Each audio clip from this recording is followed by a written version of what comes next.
Tricia, so many of the gardening tasks you show me are so delicate. I'm not sure I can handle some of them with these clumsy hands. Well, this one is delicate. Maybe you might want to enlist your daughter to help you out. Those are some very small seeds. Well, these are, and these are actually hot peppers. They're going to be a lot of fun. Oh, I see. Well, you know, we frequently put them in a flat to start the growth.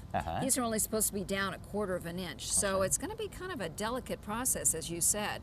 And one of the other problems with this is when you then go to put the soil over the top, you don't want to be, you know, massive about it because you're only down 1/4 inch. Right. So I found that one way to help with that process is to use a paintbrush. Oh, really? An old paintbrush? Yeah, What, this just is old, you can tell. Just to brush the soil over it? Exactly, just to very, very gently cover it, because you almost, in my opinion, have more control with this than even with your own fingers. So you just cover it like that.